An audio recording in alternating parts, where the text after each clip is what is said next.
Hello everyone. आज चाहिँ हामी हाम्रो प्रोजेक्ट लेसन प्लान डाटाबेस सिस्टमको बारेमा भन्न गइरहेका छौँ। यो प्रोजेक्ट चाहिँ अभिनव कर्ण, म अभिषेक पाण्डे र रिटन भट्टराई बनाएका हौँ।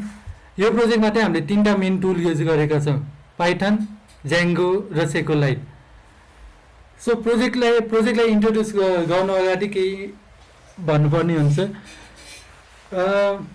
कुनै पनि स्कुलमा एउटा लेसन प्लान चाहिन्छ नै चाहिन्छ। यदि कुनै पनि लेसन प्लान स्ट्यान्डर्डाइज गरेको छैन भने कुनै टिचरको यो रेकर्ड राख्ने तरिका डिफ्रेन्ट हुन्छ। कसैले पेपरमा लेख्छन्, कसैले कम्प्युटरमा सेभ गरेर राख्छन्, कसैले डिफ्रेन्ट फर्मेट युज गर्छन्। यस्तो गर्दाखेरि चाहिँ कसैले पनि कुनै टिचरले कसरी यो लेसन प्लानलाई इम्प्लिमेन्ट गरेका छन् भन्ने थाहा हुँदैन। यही प्रब्लमलाई सल्भ गर्नलाई चाहिँ हामीले एउटा सल्युसन बनाएका छौँ, जसमा चाहिँ एउटा सेन्ट्रल डाटाबेस बनाएका छौँ, जसमा चाहिँ सबै लेसन प्लानहरू स्टोर हुनेछ र त्यो लेसन प्लानको डाटाबेसलाई चाहिँ देखाउनको लागि चाहिँ हामीले ज्याङ्गो युज गरेर एउटा वेब एप बनाएका छौँ, जसले चाहिँ टिचर र एडमिनले सजिलैसँग युज गर्न सकिन्छ। टिचरले चाहिँ यसमा चाहिँ लेसन प्लानलाई क्रिएट, अपडेट र भ्यू गर्न सकिन्छ भने एडमिनले चाहिँ यो कोर्स र सेड्युलहरू सबै एकै ठाउँमा हेर्न सक्छ। सो यो प्रोजेक्टको मेन उद्देश्य भनेको चाहिँ चारवटा मेन गोल छ। एउटा चाहिँ स्ट्रक्चर, रिलेसनल, डिजाइन, जसमा चाहिँ हामीले एउटा डाटाबेस बनाएका छौँ जसले चाहिँ सबै इम्पोर्टेन्ट इन्फर्मेसनहरूलाई चाहिँ कनेक्ट गरेका छौँ। जस्तै टिचर, कोर्स र लेसन प्लानलाई एउटै डाटाबेसमा कनेक्ट गरेका छौँ, एउटा क्लियर रिलेसनसिप युज गरेर। अनि अर्को गोल भनेको चाहिँ ज्याङ्गो ओआरएम इन्टिग्रेसन हो। ज्याङ्गो ओआरएम भन्नाले चाहिँ अब्जेक्ट रिलेसन म्यापर हो, जसले चाहिँ कम्प्लेक्स डाटाबेसलाई चाहिँ क्लासिकल वे भन्दा ज्याङ्गोले नै आफ्नै पाइथनको क्लासिकल वा अब्जेक्ट ओरिएन्टेड युज गरेर ज्याङ्गोले लेख्नेछ। अर्को चाहिँ स्किमा भर्जन कन्ट्रोल भिया माइग्रेसन, जसमा चाहिँ हामीले हरेक टाइम डाटाबेसमा कुनै डिजाइन वा कुनै कलम थप्नु पऱ्यो भने चाहिँ हामीले ज्याङ्गोले चाहिँ माइग्रेसन युज गरेर यसलाई रेकर्ड राख्नेछ। अर्को चाहिँ हाम्रो मेन गोल भनेको चाहिँ 3NF नर्मलाइजेसन हो, जसले चाहिँ हामीले एउटा डाटाबेसको टेबल चाहिँ क्लिन र अर्गनाइज फर्ममा होस् र कुनै पनि डाटा रिपिटेसन नहोस् भन्ने आधारमा चाहिँ यो प्रोजेक्ट बनाएका छौँ। सो यो प्रोजेक्टको मेन सिस्टम आर्किटेक्चर हेर्ने भन्दा चाहिँ फ्रन्ट इन्डमा चाहिँ हामीले HTML र ज्याङ्गो टेम्प्लेट युज गरेका छौँ, जसलाई ब्याक इन्डमा चाहिँ ज्याङ्गोले भ्युज र युएलएस मार्फत सपोर्ट गरेका छन् र त्यसलाई ओआरएम लेयर जसमा models of pie, query set र म्यानेजरले युज गर्नेछ भने डाटाबेस चाहिँ हामीले सेक्युरिटी युज गरेर गर्नेछन्, जसले ज्याङ्गोले चाहिँ माइग्रेसन र स्किमा युज गरेर त्यसलाई रेकर्ड कन्ट्रोल गर्नेछ। सो हामीले अब ER डायाग्रामको इन्टिटी र रिलेसनसिप हेर्नुपर्दा चाहिँ हामीले चाहिँ मेन रिलेसनसिप, हाम्रो सिस्टममा चाहिँ मेन रिलेसनसिप भनेको चाहिँ कन्टेन्ट हो, जसले चाहिँ एउटा कोर्समा कतिवटा सिलेबस आइटम छ भनेर जनाउँछ।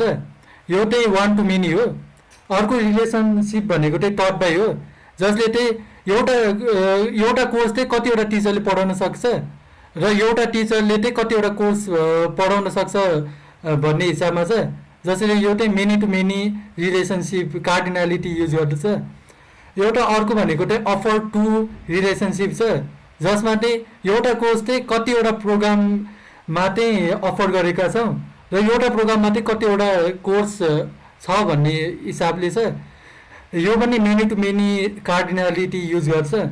अर्को चाहिँ हेज रिलेसनसिप छ, जसले चाहिँ एउटा डिपार्टमेन्टमा चाहिँ कतिवटा ब्याचेज वा कतिवटा सेक्सन छ भन्ने हिसाबमा छ, यो चाहिँ 1 to many फलो गर्छ। अर्को चाहिँ सेड्युल फर भन्ने रिलेसनसिप छ, यो चाहिँ टिचर सिलेबस आइटम र सेक्सनलाई चाहिँ एउटै ठाउँमा कनेक्ट गर्दछ। सो टिचर इन्टिटीमा चाहिँ हाम्रो की डिटेल्स वा एट्रिब्युट्सहरू चाहिँ teacher ID, email department name र नेम छ। कोर्स इन्टिटीमा चाहिँ course ID, department name, title र डिस्क्रिप्सन छ। सेक्सन इन्टिटीमा चाहिँ section ID, batch, year, part र सेक्सन छ भने सेड्युल फर्ममा चाहिँ ID, teacher ID, item ID, section ID, date र ड्युरेसन छ, जसमा चाहिँ ID, teacher ID, item ID, section ID चाहिँ प्राइमेरी की र फरेन की छ रेस्पेक्टिभली। सो अब नर्मलाइजेसन भन्नुपर्दाखेरि चाहिँ सो नर्मलाइजेसन भने के हो? नर्मलाइजेसन भनेको चाहिँ कुनै पनि डाटालाई चाहिँ यसरी अर्गनाइज गर्नु कि जसले चाहिँ कुनै पनि डाटा रिपिट नहोस्, रिडन्डेन्सी नआओस् र कन्फ्युजिङ नहोस् भन्ने हिसाबले बनाएका हुन्छौँ। सो यसको तिनवटा लेभल छ। 1NF मा चाहिँ सबै एउटा टेबलमा हरेक सेलको एउटा मात्रै भ्यालु हुन्छ, जस कारणले चाहिँ every row must be unique. Every row चाहिँ कुनै एउटा रो, सबै रो चाहिँ युनिक हुन्छन्। हाम्रो यो टेबलले चाहिँ 1NF फलो गर्छ। यसको एउटा अर्को रिक्वायरमेन्ट भनेको चाहिँ every table must have a primary key हो। अर्को भनेको चाहिँ 2NF सेकेन्ड नम्बर फर्म हो, जसमा चाहिँ एउटा टेबलमा एउटा रोमा भएको सबै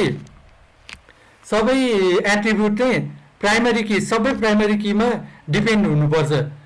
फर इक्जाम्पल एउटा टेबलमा दुईवटा प्राइमेरी की छ र एउटा रोले एउटा मात्रै प्राइमेरी कीलाई डिपेन्ड छ भने त्योलाई चाहिँ सेकेन्ड नम्बर फर्म भन्न मिल्दैन। हाम्रो टेबलले सेकेन्ड नम्बर फर्म पनि फलो गरेका छन्। अब थर्ड नम्बर फर्म भनेको चाहिँ सेकेन्ड एनएफ पनि छँदैछ, अनि योभन्दा एक्स्ट्रा चाहिँ कुनै पनि कलम चाहिँ अरू नन की कोलममा चाहिँ डिपेन्ड हुँदैन। यसमा चाहिँ सबै कोलम चाहिँ सिर्फ प्राइमेरी कीमा मात्रै डिपेन्ड हुन्छ, अरू कुनैमा पनि हुँदैन। सो हाम्रो टेबलले 3NF फलो गरेका छौँ है। So next from ER diagram to Django models. यसमा चाहिँ हामीले ER डायग्रामलाई चाहिँ कसरी ज्याङ्गो मोडलमा चेन्ज गर्यो भने चाहिँ ER डायग्राम भनेको चाहिँ एउटा कन्सेप्चुअल आइडिया मात्रै हो, जसले इन्टिटी र रिलेसनसिप देखाउँछ। अनि रिलेसनल स्किमाले चाहिँ टेबल्स, प्राइमेरी की र फरेन की जनाउँछ, जुन हाम्रो 3NF नर्मलाइजेसन युज गरेका छौँ। अर्को चाहिँ ज्याङ्गो मोडलले चाहिँ models.py भन्ने उनीहरूको एउटा models.py मा चाहिँ क्लासेसहरू युज गरेर पाइथनको अब्जेक्ट ओरिएन्टेड फर्ममा चाहिँ रिलेसनल स्किमालाई चाहिँ ज्याङ्गो मोडलमा चेन्ज गर्छ। जुन चाहिँ माइग्रेसन फाइलले चाहिँ यदि कुनै पनि रेकर्डलाई एडिट गर्यो भने त्यसलाई अपडेट गर्ने काम चाहिँ माइग्रेसन फाइलले गर्छ। र डाटाबेस टेबलमा चाहिँ टेबल चाहिँ हाम्रो सिम्पल पहिला सेक्वेलमा क्रिएट टेबल जस्तै सिम्पल टेबल हो। सो अब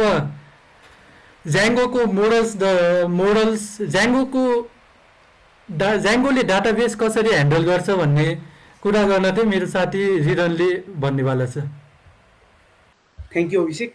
my name is Ridan Bhattarai, अनि म चाहिँ यो models.py र हाम्रो ज्याङ्गो ORMको इम्प्लिमेन्टेसनको बारेमा अलिकति इन्फर्म गर्न खोज्दैछु। अनि हाम्रो ज्याङ्गो ORM चाहिँ नर्मल स्किमा डायग्रामहरूभन्दा अलिकति एडभान्टेजियस पनि हुन्छ। अनि त्यो किन भनेर चाहिँ यहाँ हाइलाइट गरिएको छ। जस्तै हाम्रो we can use custom fields and custom regex for evaluating emails or other special data attributes हैन, जो चाहिँ नर्मल एसक्यूएल क्वेरीबाट गर्न अलिक कठिन हुन्छ। अनि त्यसपछि many to many relationship map गर्न पनि यो ज्याङ्गो ORM र क्लासेस एन्ड अब्जेक्टको थ्रुबाट चाहिँ अलिक हाम्रो सजिलो पनि हुन्छ। अनि फरेन की रिलेसनसिप्समा त्यो जुन डिपेन्डेन्सी गर्न त्यो चाहिँ हाम्रो एसक्यूएलको इक्विभ्यालेन्टै गर्न मिल्छ। We can use foreign keys easily. अनि इन्टिग्रिटी कन्स्ट्रेन्ट्स लाइक क्यास्केडिङ अनि अरू डिफल्ट नल हाल्ने त्यो पनि गर्न मिल्छ। र त्यो साथै मेटा क्लास कन्फिगरेसन भनेको चाहिँ अब वेन डुइङ सर्टेन अपरेसन्स हामीलाई एक्स्ट्रा कुनै पनि इन्फर्मेसन दिनु पर्यो, जस्तै अर्डर गर्नु छ असेन्डिङ अथवा डिसेन्डिङ अर्डरमा, त्यो पनि हाम्रो जेङ्गो ओआरएमको थ्रु सजिलै गर्न सकिन्छ। अनि जेङ्गोको अर्को फिचर्स भनेको चाहिँ भ्युज डट पाई हो। भ्युज डट पाई भनेको चाहिँ बिजनेस लजिक इम्प्लिमेन्ट गर्नको लागि सजिलो हुन्छ।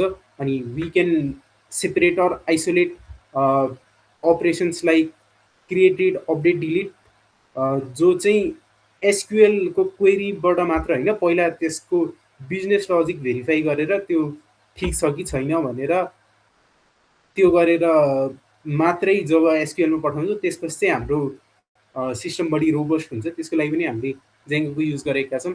र हाम्रो अर्को जेङ्गोको मेन एडभान्टेज भनेको चाहिँ जेङ्गो माइग्रेसन्स भन्ने रहेको छ। Migrations are version control system for implemented by Django for the database schema होइन। भनेको हाम्रो डेटाबेसमा हामीले के चेन्ज गऱ्यौँ, कसले चेन्ज गर्यो, र इफ त्यो चेन्ज चाहिँ मलाई मन परेन भने म प्रिभियस चेन्जमा जानु छ भने त्यो सबै फङ्सनहरूलाई चाहिँ माइग्रेसन्सले इनेबल गरेको हुन्छ। अनि जेङ्गो माइग्रेसन्सको फिचर्सहरू चाहिँ स्किमा एज कोड भनेको हाम्रो डेटाबेस स्किमालाई पाइथनको क्लासेस र त्यसको प्रपर्टिजको रूपमा चाहिँ रिप्रेजेन्ट गरिया हुन्छ।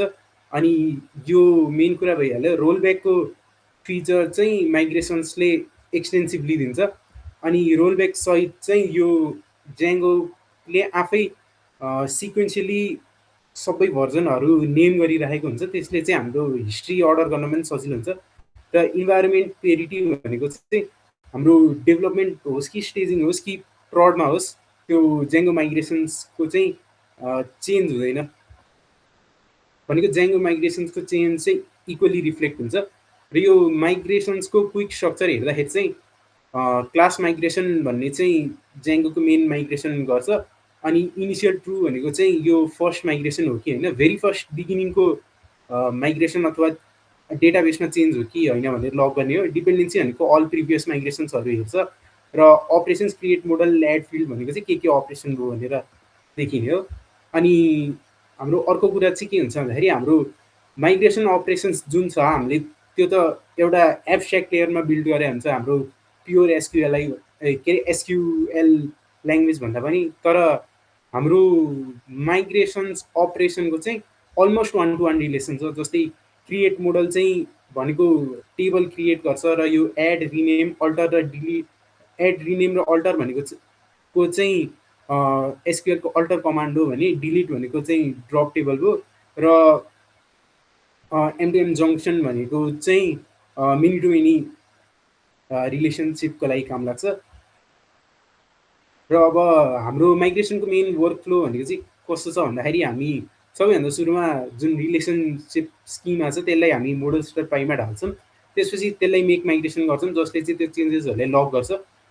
त्यो लग गरेको फाइललाई एकचोटि रिभ्यू गरिसकेपछि पहिला हामी त्यसलाई चाहिँ अप्लाई गर्छौँ। त्यो अप्लाई गर्ने कमान्ड भनेको चाहिँ माइग्रेट हो। र माइग्रेट गरेको चाहिँ भर्जन कन्ट्रोल सिस्टममा रहन्छ। त्यो डिफ्रेन्सेसहरू जसरी गिटमा हाम्रो कोडको डिफ्रेन्सेस स्टोर भयो जस्तै डेटाबेसको डिफ्रेन्सेसहरू पनि भिसिएसमा रहेको हुन्छ। र त्यसले हामीले इफ केही परेर रोलब्याक गर्न खोज्यौँ भने चाहिँ यो माइग्रेट कोर अनि त्यसपछि जुन भर्जन हो त्यसको नाम दिएर रोलब्याक गर्न सक्छौँ। अनि यो चाहिँ हाम्रो माइग्रेसन्सहरूको चाहिँ मेन एडभान्टेज हो। र मैले अघि भने जस्तै माइग्रेसन्सहरूलाई एसक्युएलको इक्विभ्यालेन्टमा हेर्नेको लागि चाहिँ यो एसक्युएल माइग्रेट भन्ने कमान्ड छ, जसले चाहिँ त्यो अलमोस्ट 1-to-1 डिपेन्डेन्सी देखाउँछ।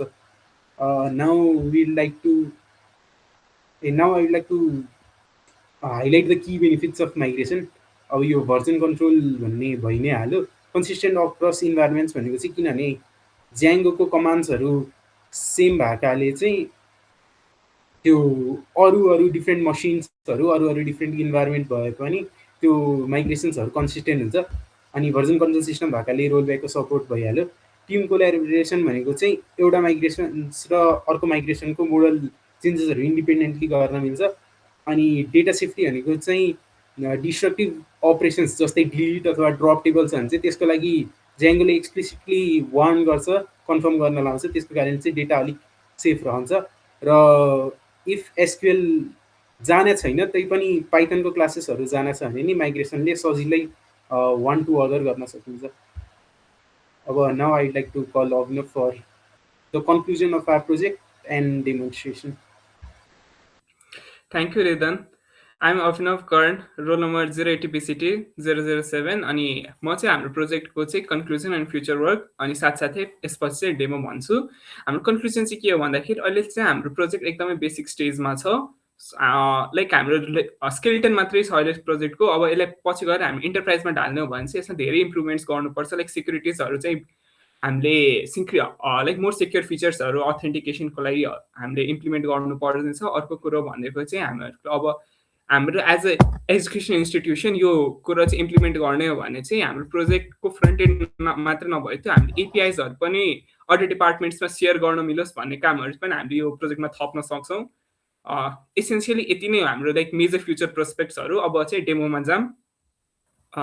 डेमोभन्दा पहिला चाहिँ हामीले हाम्रो कोडको मेजर पार्ट भनेको हाम्रो मोडल्स डट पाई हो, हाम्रो ओआरएम इम्प्लिमेन्ट गर्ने। यसको बारेमा अझै अलिकति कुरा गरौँ।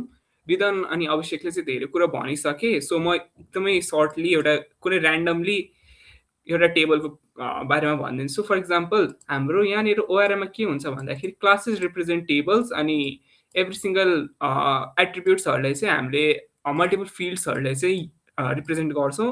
फर इक्जाम्पल यहाँनिर हाम्रो चाहिँ program translates to a table अनि more program ID department name अनि नेम चाहिँ हाम्रो एन्टिटिजहरूको एट्रिब्युट्स हो।